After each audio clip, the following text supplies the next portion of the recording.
Саламатсыздарбы көрүүчүлөр? Саламатсыңарбы кыздар? Маанайыңар жакшыбы? Бүгүн Кара Суу районунун Балдар чыгармачылык борборунан чийит окуу ириминин окуучулары Арузат жана Айназик. Биринчи биз эмненин сүрөтүн түшүргүбүз келет, мисалы чийдин бетине. Ошонун сүрөтүн биринчи тартып алабыз, Тартып алып, андан кийинки койдун жүндөрүнү, түстүү жүндөрүн пайдаланабыз. Сары, кызыл, көк, ушундай. Андан кийин жиптерди биз бул жыгачка согуш үчүн таштарды пайдаланабыз.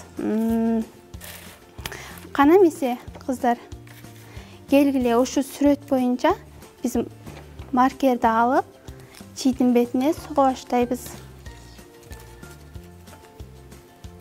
Биринчи эмне кылабыз мына?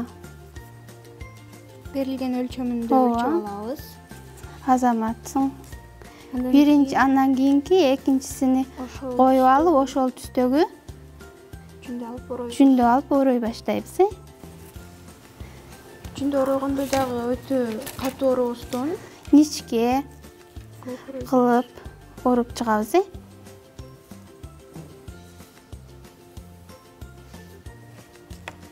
Жүндү орогондо кыздар кантип оройбуз? Мынтип жоон кылып таштабастан аябай ничке кылып оруп чыгабыз. Бизге кайсы жүндөр пайдаланат? Ак, сары, кызыл. Чекесини кызыл менен оройбуз. Ортосуну сары менен оройбуз.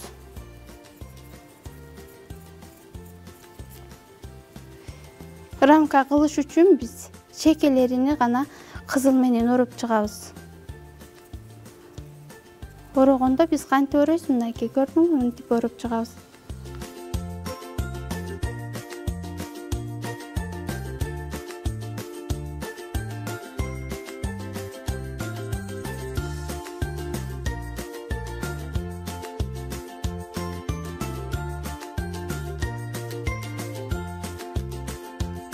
Шашпай, жакшына кылып, ничке кылып оройбуз, кыздар.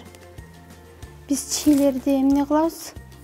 Атайын ошо чийди кандай сүрөттү түшүрүш үчүн, кандай кылып пайдаланыш үчүн кыркып чыгабыз, Кыркып мындай даяр кылып, анан маркер менен чийип алабыз размерини.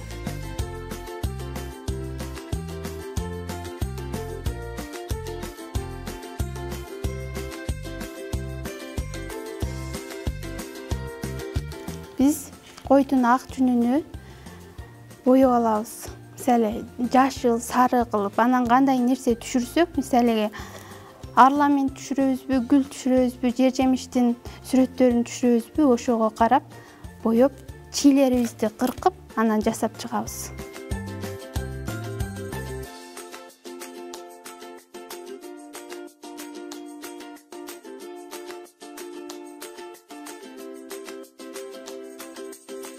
Койдун жүнүнөн кандай нерселерди ата-бабаларыбыз жасап жүргөн, илгирденен эмнелерди жасашкан?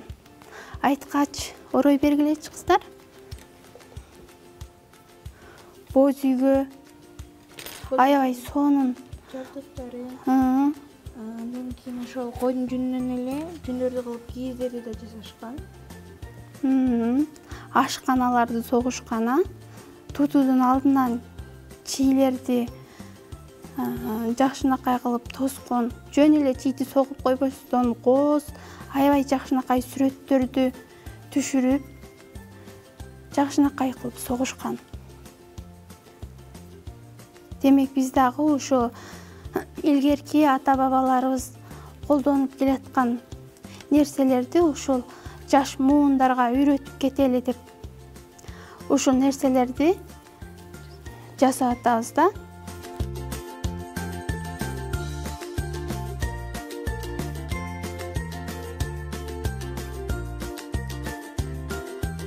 Силер ушу чийит окугандан сырткары кандай нерселерди үйрөнүп атасыңар?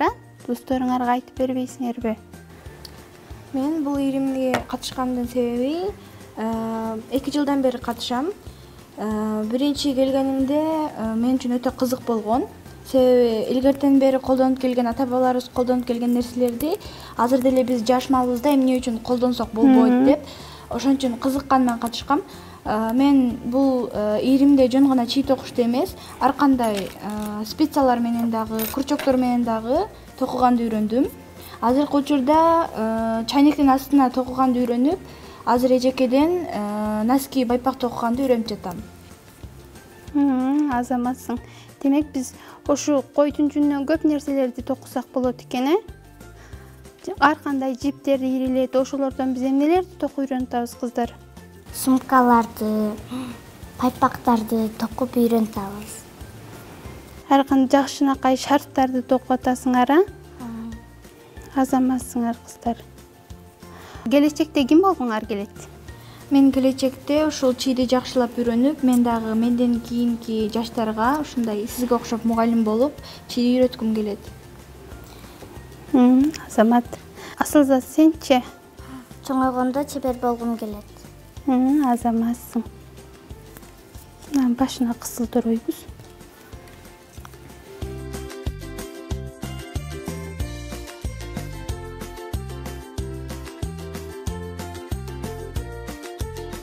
Биз керектелүүчү каражаттар, мына таштарды биз атайын байлап алып,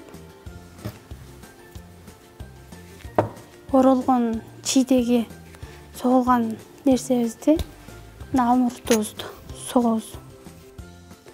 Мына алмуруттун сүрөтүн биз түшүрүп алдык чийдин бетине.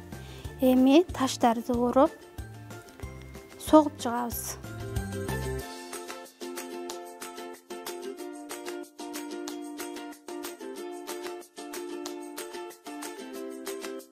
Биз соккондо ак жипти пайдалансак болот, жакшынакай болуп, себеби мына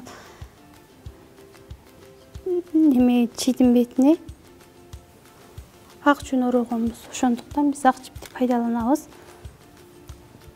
Кана жалбырактарын коюп чыгабыз.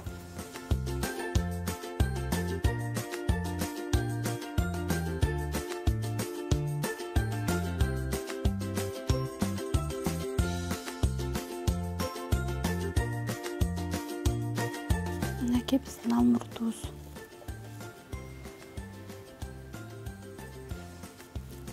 Сонун болуп, жакшынакай болуп түштү. Арузат, сага жактыбы алмурут? Эми жиптерди жыгачка илебиз. Жыгачка илип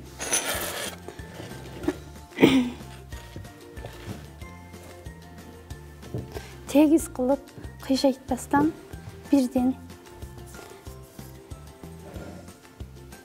жиптерди алмаштырып согуп чыгабыз.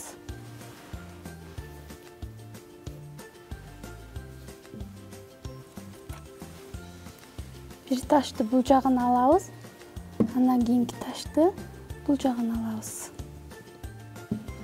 Экинчи чийди коебуз. Түз коюп, ташты бул жакка алып, кийинки ташты бул жагына алабыз.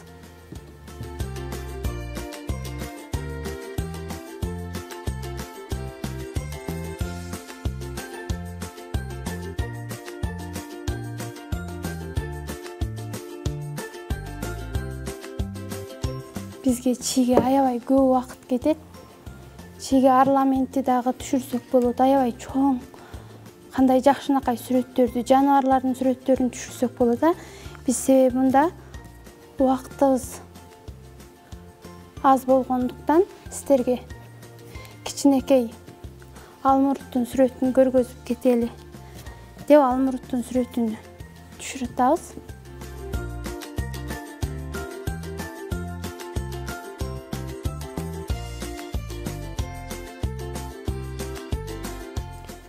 Биз жиптерди түз кылып согобуз. Кыйшык кылып койсок, аябай жаман көрүнүп калат. Ошондуктан шашпастан, бирдей кылып, тегиз кылып, чийди коюп алып, алмурутубуз кандай кылып оросок, ошондой түшүш керек да бул жакка дагычы. Мына. Ошон үчүн чийлерди жакшынакай кылып коюп, алмаштырып чыгабыз таштар менен.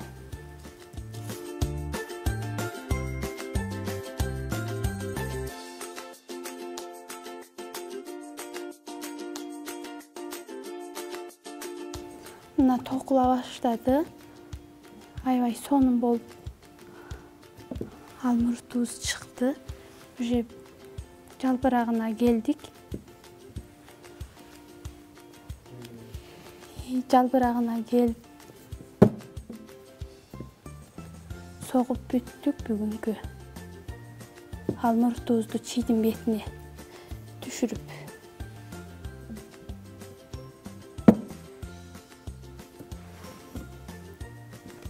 Бүткөндөн кийин биз алмуруттун башына ак жүнөн дагы ороп чыгалы.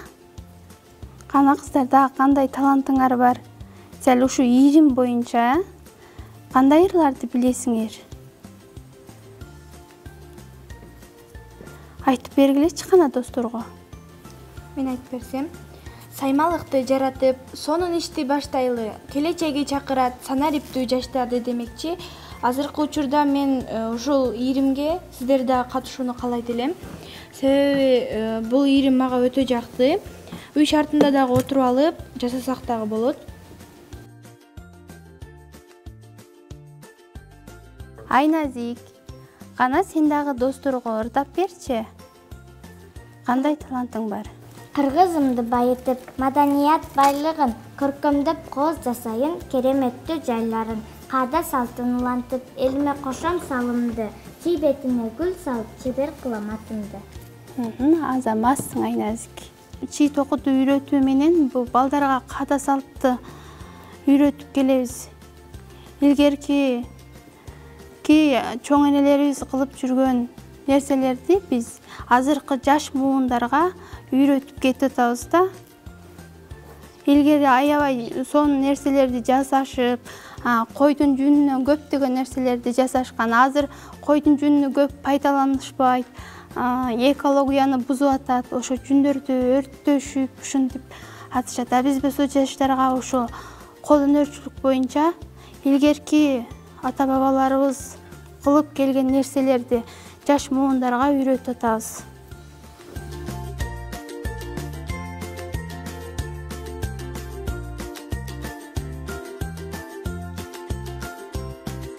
Чийдин бетине алмуруттун сүрөтүнү түшүрүп алдык. Эми чечип алабыз. Биринчи алып, бул жака коюп туруп, чиптерди чечип алабыз. Шашпай бекитип. Мынакей. Бүгүн биз алмуруттун сүрөтүнү чийдин бетине түшүрүп алдык. Кандай кооз, Көрдүңөрбү? Силер дагы ушундай кылып, үйдө отуруп, чийлерди алып келип, шашпастан сүрөтүнү тартып алып, өзүңөргө каалаган жемиштерди түшүрүп алсаңар болот. Бүгүнкү алмурутубуз кандай болуп түшүптүр кыздар? Сонун кылып жасадыңар, кооз кылып, азаматсыңар. Демек, сунер катары апаларыңарга, досторуңарга тартуулап койсоңор болот, Мындан башка дагы чийдин бетине гүлдөрдү, алманы дагы түшүрсөк болот, Мынакей. Ушуну менен бүгүнкү көрсөтүүбүз соңуна келип жетти. Саламатта калыңыздар. Саламатта калыңыздар, достор.